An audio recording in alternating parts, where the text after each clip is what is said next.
Hi, good morning, everyone. Thank you for joining us. Just a couple of house rules. Please keep your microphones on mute until such time that you would like to ask a question or make a comment. If during the presentation you have a comment or a question, feel free to pop it into the chat or raise your hand and we can discuss it as we go along. I know that load shedding has kicked in since 11, so there is a bit of unstable bandwidth going around. So I'll be switching off my camera the moment I've introduced Martie to you, and then Martie will then have a bit of a chat to you, and then we'll look at a quick presentation and discuss contextual intelligence. Okay, so Martie de Plooy is a life coach at Reboot. She holds a an honors degree in industrial psychology and organizational psychology. She used to be involved in corporate, but then decided to go her own way. And she's got a purpose and a passion for leadership skills development and helping people designing their career paths. It's her purpose to help people find their purpose and gain self-knowledge and self-confidence by being creative and innovative and applying new thinking to the workplace. I am going to hand over to Martie now. Hi guys, thank you, Maria. Yes. It's so nice to be part of this once again, and thank you so much for the opportunity. I thought we should talk about contextual intelligence today. It's a bit of an abstract topic, and it's not as popular as emotional intelligence. In fact, we hardly ever talk about contextual intelligence, but I think it's equally as important.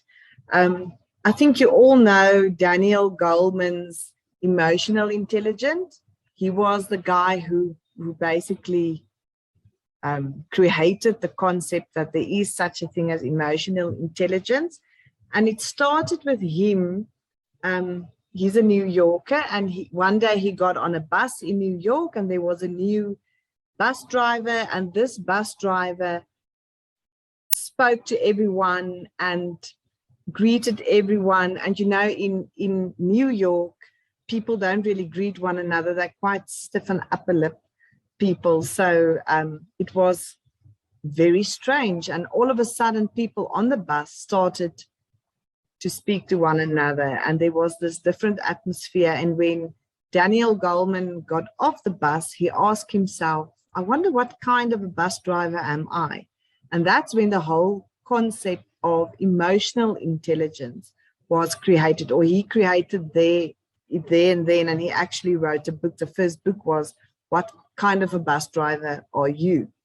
So that is emotional intelligence. And if we look at contextual intelligence, it's slightly different. It also, as emotional intelligence, it doesn't literally refer to anything to do with your intellect or your IQ or your academic intelligence, if I can call it that.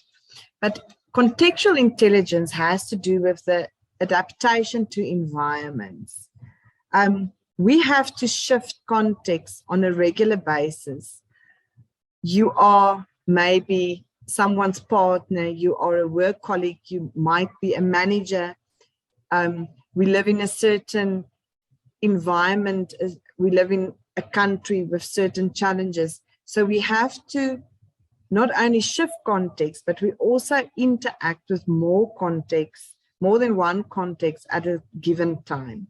And contextual intelligence has to do with the adaptation to those contexts and those environments, and also our individual capacity to diagnose our context, you know, to make a diagnosis and to make a certain decision.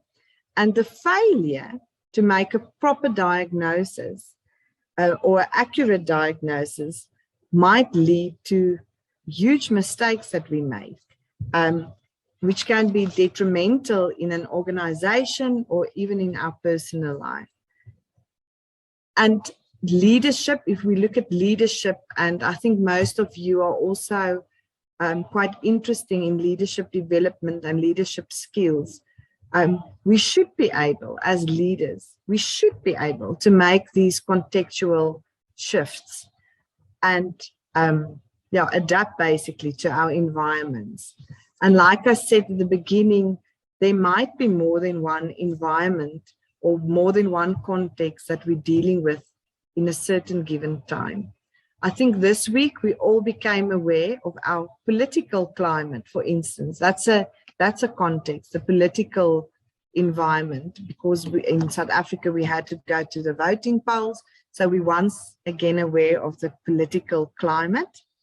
We also have personal values that we have to apply, or not have to, but we apply those values almost every minute of the day. There's a certain economical environment in which we live in. There are social and organizational cultures. And if we stand still for a moment in our organizational culture, we belong to a group or a team. And then we also belong to the bigger organization. That's a different context. And within this organization, we have our individual roles. The job description we have, that's also a specific context in which we live in and where we have to adapt and make certain decisions. And then there's another thing which make it even more complicated.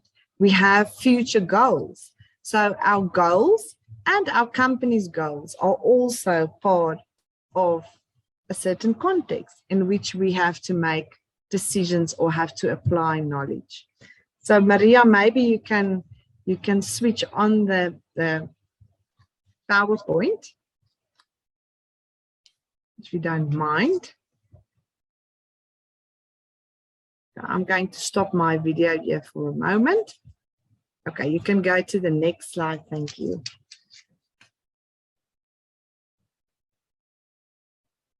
So if we talk about contextual intelligence, I'm going to share with you today just 4 pillars, if I can call it pillars of contextual intelligence, in which we can apply when we have to diagnose a context in which we found ourselves.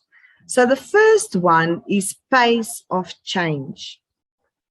And if you can, and then we're going to look at complexity of the variables, learned behavior, and to think 3-dimensional. So I'm going to discuss these 4 pillars of contextual intelligence with you.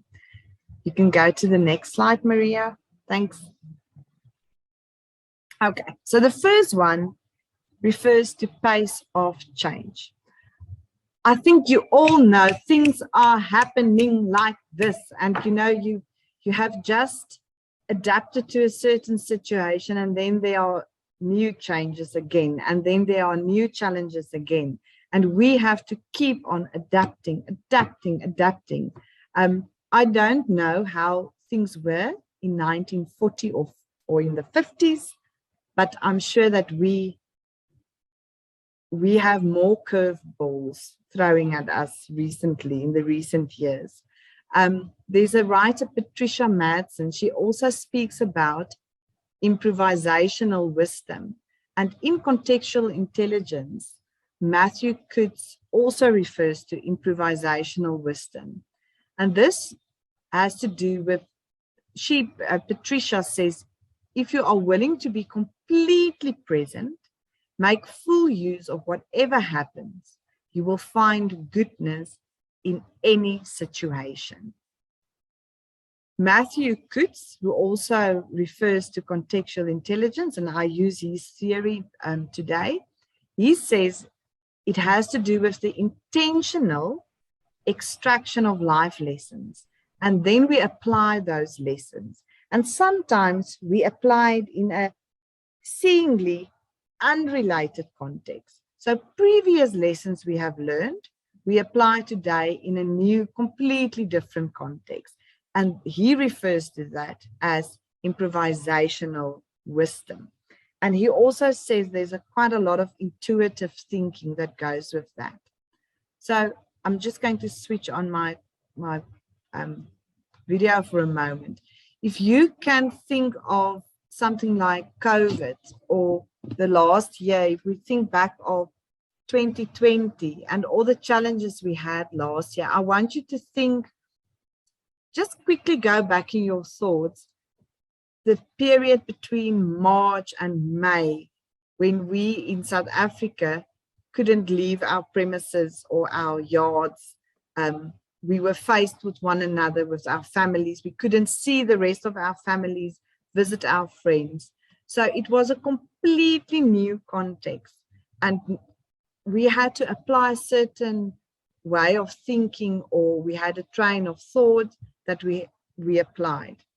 And this is typical, the extraction of life lessons. I'm sure a lot of you used previous experience, previous curveballs that were thrown to you, or difficult situations, and the knowledge you applied there, you could apply it in this new context or new situation. And that is typically what they refer to, or what he refers to as improvisational wisdom. I'm sure you can think of a lot of other examples, and every day, almost on a daily basis, we have to apply improvisational wisdom. If we go to the next slide, I will discuss with you the next pillar of contextual intelligence. And this has to do with the complexity of the variables. So firstly, I said pace of change. So things are changing like this, and we have to adapt, and we have a certain way of adapting to the current context. Now, secondly, it's important to know that there are variables. Firstly, internal and external variables that influence a context. Internal variables will have a lot to do with your personality traits, your core values, etc. And external variables have a lot to do with people and the organizations that you're living in. Now, the example that Matthew could give here is, if we look at a puzzle, there are variables, but sometimes those variables can be quite complex and sometimes they are quite simple. So if you build a 4-piece puzzle, only 4 pieces, when one piece is missing, it basically affects the whole picture. You might ask yourself, am I busy building a pirate, or it's something on a ship, or what is going on here? Oh, there's the 4th piece of puzzle, and now you know exactly what the picture looks like. But when you build a huge puzzle, 500 pieces or 1,000 pieces, it hardly spoils the picture if 1 or 2 or 3 pieces are missing. So, what can we learn from this? As the complexity increases, the necessity to need all the pieces in place before we have to make a decision decreases. I want to repeat this. As the complexity of a context increases, the necessity to need all the pieces in place before you make a decision decrease. I think it's extremely difficult for people who suffer from OCD or who are very detail conscious to apply this. But sometimes the situation is just too complex. And again, I want to refer to something like COVID. We don't have all the puzzle pieces yet. We don't even have it when we started with our vaccination process, but we had to make certain decisions, and it's okay because we look at the bigger picture, even if the picture is not complete. And this is hopefully something that you can challenge yourself with, especially those of you who first wait for all the information before you make a decision. Sometimes you have to challenge yourself with this. Then thirdly, we go to the next pillar of contextual intelligence. This has to do with learned behavior. So we need to require insight from other sources sometimes, the society we live in, other people, to make new commitments. However, we have to be very aware here that we need to know that our former knowledge, our previous knowledge might sometimes point in the wrong direction. So our past behavior can be a huge obstacle in adapting to a changing context. I think you all know people that you get so annoyed with them if they keep on referring to my previous work, but at my previous company, we did it like this, or at my previous company, we did it like that. And this actually is a huge obstacle because it keeps them from changing to this new context or adapting to a new context. We are biased. We all are biased by our existing knowledge. And we have to be aware of this. When we talk about contextual intelligence and adapting to new situations or new contexts or shift from one context to the other, we have to be aware of the fact that our former knowledge might sometimes point in the wrong direction. I think this is quite valuable. Then lastly, if we go to the fourth pillar, here we talk about three-dimensional thinking. We have to learn from the past, the present, and the future. And this, it's almost like challenging yourself to put on three different types of hats. I put a hat on where I gain knowledge from my past, not being biased. I apply this knowledge now. I look at the present situation, but I'm also future driven. So they call it proportional awareness of how the past, the present, and the future are influencing our current context.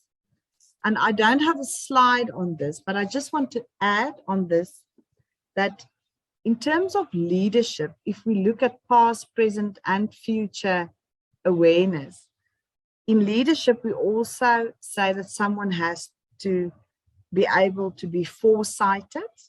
And with foresighted, we say the ability to articulate a realistic plan for the ideal future. That's future driven. In leadership characteristics, we talk about future minded, being a change agent, for instance, things like that. So that is being foresighted. Then we talk about hindsighted, and that is the past, the ability to use the past experiences to our full advantage. And here we also in leadership talk about people, I'm going to switch on my camera, people being influencers, where they are critical thinkers as well, and they use past experience to influence current experience or current situation, sorry. And then we also talk about insight, and that is the present situation, the ability to understand what influence the present moment. So that is being being able to imply insight. So in leadership, we talk about hindsight, foresight, and insight, which I thought is quite similar to this, to be able to have proportional awareness and to put all three of those hats on when you look at a context or situation and you have to make a decision. So to summarize the basic pillars of contextual development, if we can go to the last slide. Like I said now, it has contextual intelligence has a lot to do with the pace of change, things happening like this, and we have to adapt and adapt and adapt. And how do we adapt? We apply lessons that we have learned from prior experience. We apply it now. We have to look at our variables, the complexity of the variables. The more complex it is, the more the less information we actually need to have in place in order to make a certain decision. Then we have to be aware of our bias and our former knowledge that might point in the wrong direction. And like I said, lastly, we have to be future driven. We have to look at the past, use past experiences, and we have to be present, future minded as well. I want you to ask yourself, at the beginning, I referred to a few contexts that we are operating in, and I think you can add to this list. These are just a few, but what are the contexts that you are operating in at the moment? And what are the challenges? And maybe we can discuss that and you can give me feedback on that. I hope the information that I shared with you is not too abstract, and I hope you understand it, but please share with me, what are your challenges in terms of the context that you have to shift from and to move like this from the one context to the other. Thank you. That's all from my side. Thank you, Martie. I'm just going to stop sharing. Okay. So thank you very much for that. Let me just switch myself on so that you can see me. It's always better to be to attach your face to the voice in the darkness. So is this then the old way where people would say, oh, you have to roll with the punches and think on your feet? Is this more of looking at how one can adapt in any given situation, then basically by using previous knowledge, if I were to summarize it very crudely?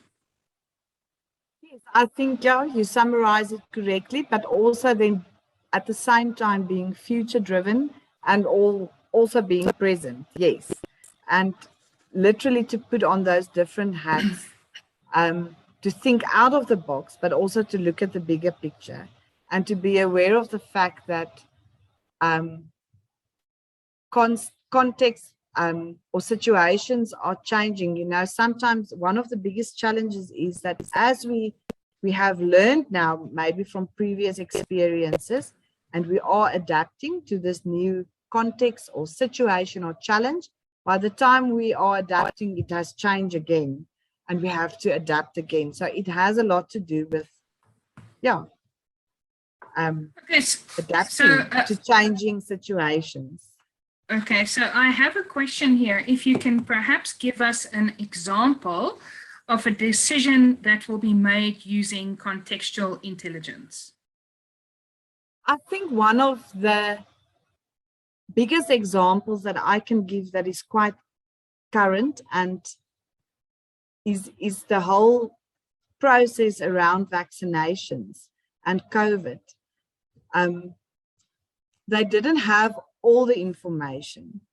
Yes, COVID is maybe not, or the SARS virus is not something new, but being in this pandemic as a world, they used the information to their knowledge, the science, and they had to adapt and make certain changes. I think countries had to make rules and regulations, not having all the information. It's a new context. It's a completely new situation, and we had to learn from previous experiences. We have to be future orientated at the same time, and we have to be present and looking at what we are dealing with now. I think the same thing happens in organizations when we talk about change management, where there's new leadership maybe, or where companies make certain huge strategic changes, and we have to adapt. You know, we don't know for sure what the future is going to look like, but the decision has been made, and I also now have to adapt and make certain decisions in my I almost want to say micro environment, I have to adapt and make certain decisions and diagnose it also has a lot to do with diagnosing your context and deciding what is the right decision to make now in terms of what I'm dealing with. So this also translates to when COVID started, we didn't have a big picture. So when we made decisions, like your 4-piece puzzle, we didn't know what was going on. But as we got more information, the decision making then changed, because it was fine if we had one thing wrong because everything else still fell in place. And then the other thing that I think might be interesting for our members is it's all fine and dandy to talk about this, but I'm guessing one should have some form of self-awareness. And what other steps do you suggest one can really take to apply and then to improve your contextual intelligence and awareness? That's a good question, Maria. I think the step one will be to become aware, and it's almost impossible, but just to sort of be aware of the different contexts or environments in which you are operating. You know, we are someone's partner. We are, like I said at the beginning, you might be a manager, you might be a subordinate, you're a colleague of someone, you might be a mother, you know, we live and we operate. You also someone's child. You have parents, but you can be a parent yourself. So we live and we operate in these different contexts. And not only that, to make it even more complex, we have an economic environment in which we have to operate. We have political challenges and a political environment in which we operate. And as individuals, we are shifting through the day from one context to another. So sometimes we feel exhausted because we don't have all the information. We feel we just want to ponder a little bit longer about before we make certain decisions. Or we are our own worst enemies, where we make decisions and we are angry at ourselves for making those decisions. So when we become aware of the fact that we operate in all these different contexts, and we have to challenge ourselves to look at the bigger picture, and we have to challenge ourselves to become aware of not being biased, like I said, with our former knowledge, look broader, looking at the bigger picture, and being aware of all these contexts in which we operate. It's already a start point. It's not an answer, but it helps us to diagnose the environments in which we are living and to make certain decisions. Did I answer your question? Okay, thank you. Mostly. Okay, see if this works. I'm going to play Nikki's question for you. When I was doing research to post this on social media, I read the following example, and it was about this woman that was working for a company, and she loved everything about her job. She loved her colleagues, she loved the work itself, she loved every aspect, except she had an extremely difficult manager who she didn't get along with at all. And that made aspects of her job pretty difficult. And as a result, she was headhunted by a company where they approached her and said, you know, they were looking for somebody like her and would you be interested in applying for the job? And she said that actually, I think I've got the right candidate for you. And she recommended that they contact her boss. And as a result, her boss applied for the job and got the job. And she managed to then stay at the company that she loved so much and got rid of the difficult part of her working career. Now, that was an example I read of. Can you perhaps give me more insight? Is this an example of contextual intelligence thinking? I think it is a great example. Sorry. I think it is a great example of contextual intelligence, but it's also a good example of leadership skills, and contextual intelligence and leadership skills, or if I can say leadership skills, are quite interlinked, because when we look at contextual intelligence, we have to embrace the complexity that we're working with. Scenarios and situations are sometimes complex, and we have to embrace that complexity. And we also have to reframe our experience. And with this example that you gave now,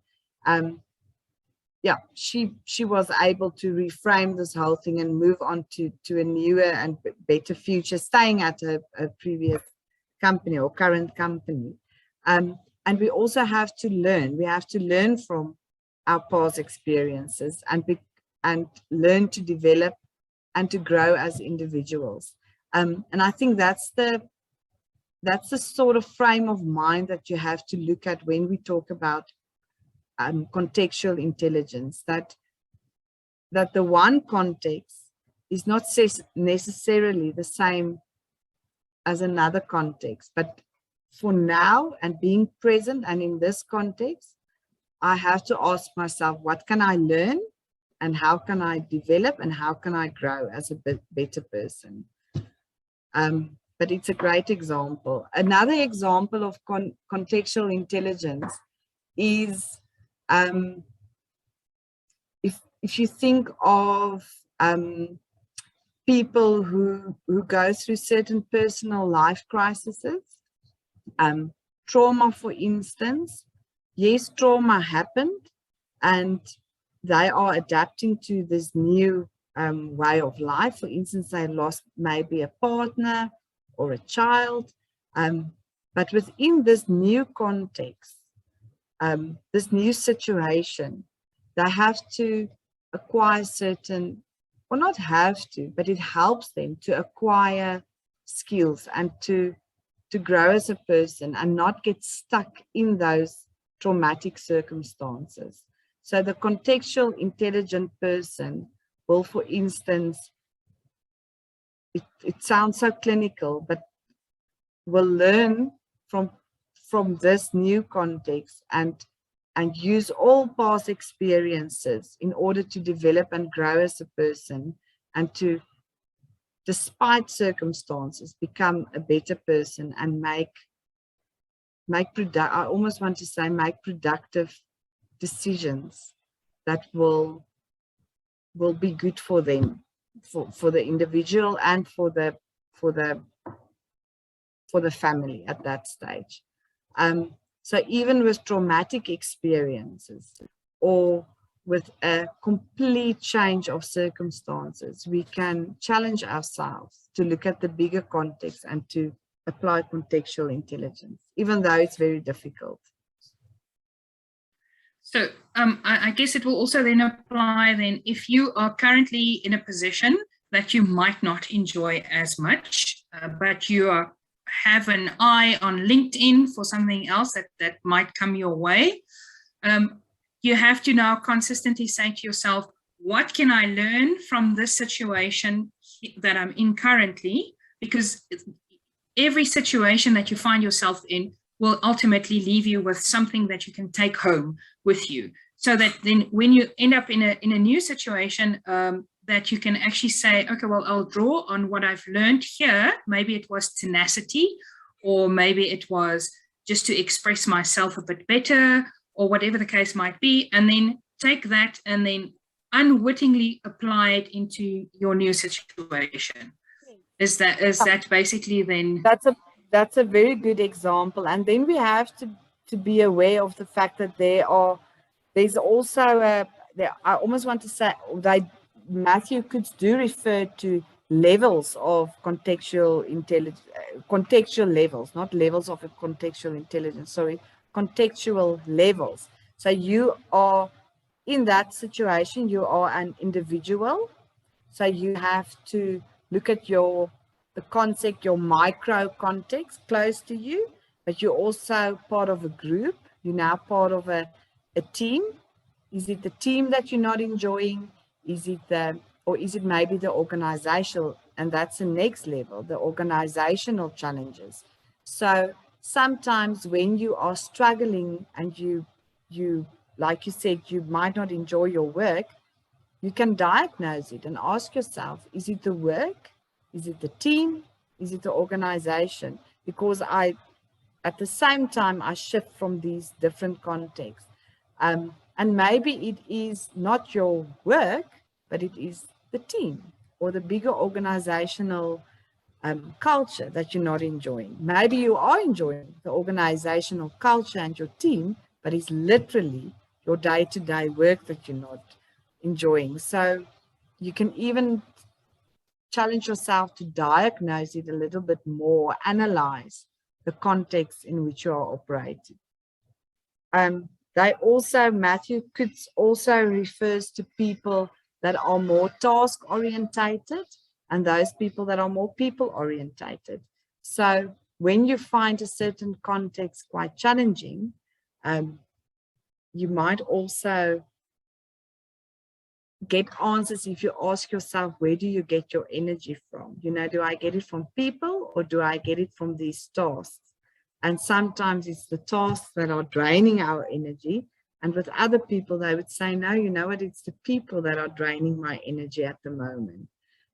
So if I can acquire certain skills that help me coping with the people better, then I might enjoy my work a little bit more.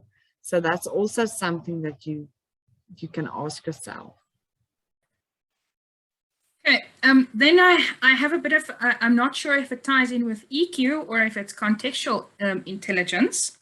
So if you are consistently finding that there are issues or problems and you are the single variable consistently, when we carry on having the same experiences, when do we realize and how do we apply this to, is it me, is it the organization, and would that then be more contextual intelligence, or would that be a tie-in more with emotional intelligence, or maybe a cross between the two?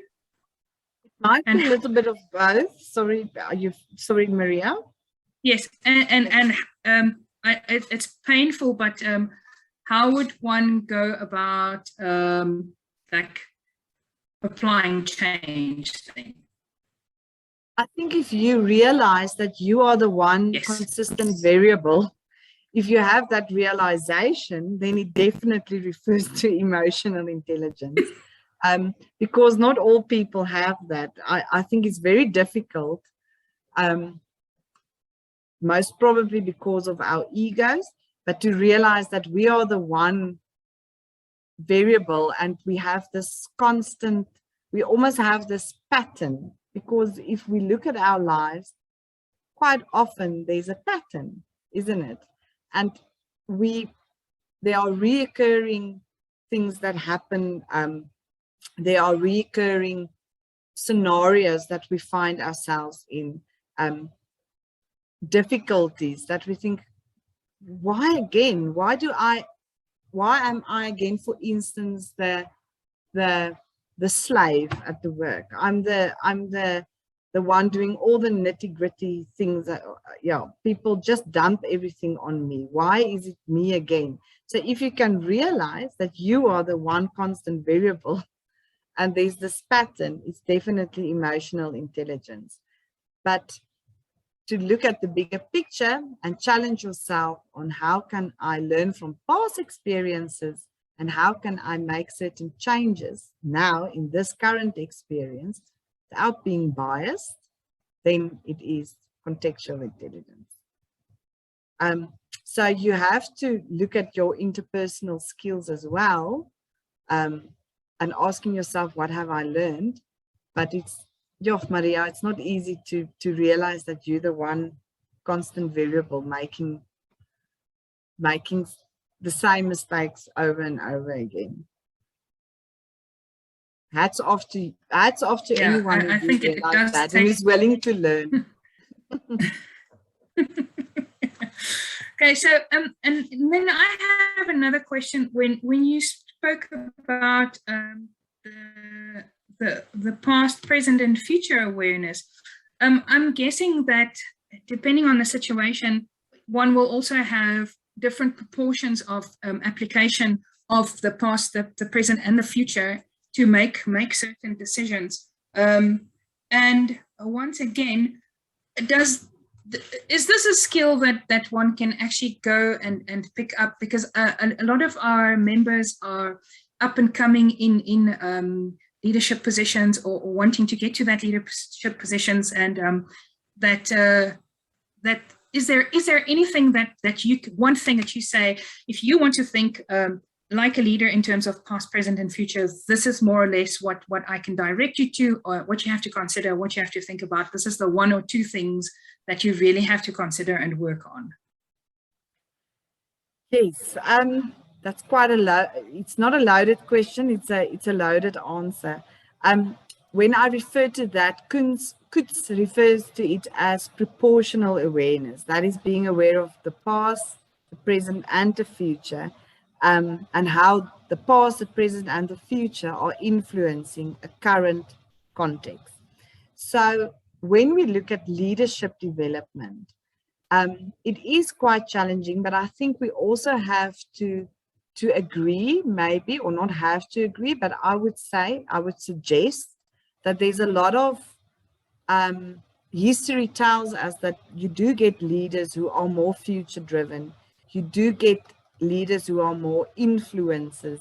You do get leaders who are more change agents, for instance. So it might be unfair to say that as a leader, you have to be all of those things, because you are your own person, and you, as long as you develop and grow and learn, I think that's the most important thing. But if I can highlight three things, I think in terms of leadership and in terms of applying this proportional awareness, like Kuntz referred to, he basically also summarized it by three major things, and that is to embrace complexity. In other words, to understand that life is complex, and there are situations that are complex, and it is okay. We can't do anything about that. We can't change it necessarily. Secondly, he refers to reframing your experience. So if I have made mistakes in the past, what have I learned from those mistakes? Whether it's mistakes or not, what are the life lessons I have learned? So reframing your experiences. And then he places a lot of emphasis on learning, to say that the contextual intelligent person, leader, is someone who's learning the whole time. Learning, growing, developing, not getting stagnated, because then you become an influencer and then you become a change agent. If you keep on learning and asking yourself, what have I learned? What have I learned? I hope that makes sense. Yes, well, my take home is basically that it's, in order to grow, one has to really take a hard look at yourself and make sure that you are, when you look at yourself, that you try and do it in such an objective a way as possible, to make sure that when you look at your experiences, you can say, well, okay, this was not the best decision ever, but at least I've learned X, Y, and Z from this. So going forward, it's not a waste, which brings me to that nice saying, to be old and wise, one has to be young and foolish. So yes, I don't know if there are any other comments or questions from the group currently. Okay, so you'll see. Yes. Can I add on that, Please do. Maria? I just want to say that I think with children, sometimes to put contextual intelligence in perspective, if we look at children, they quite often get upset with the most ridiculous things. I don't want to eat my carrot, and then they cry or whatever. So children don't have the bigger picture always. They are still learning the context in which we are operating in. And I think that's maybe the best example to give, to say that, you know, children overreact sometimes. They sometimes have unrealistic expectations of a certain situation. And as we grow and as we gain wisdom, we get to understand a certain context in which we are living in. And therefore, by understanding the context, it helps us not to overreact, sometimes not to overthink, and not to have unrealistic expectations like children. Yeah, I think that's how I can summarize contextual intelligence.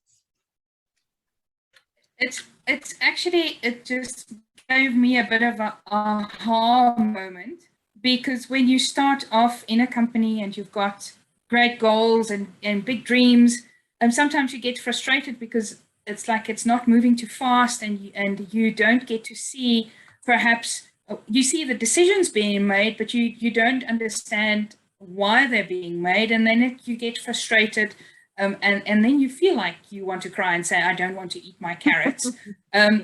So it does for me. It now certainly in my path growing in my career, it certainly highlights why I sometimes got upset about things that I thought, but why would this upset me? And now it makes perfect sense, because I did not have the context given to me in which these decisions or strategies were deployed.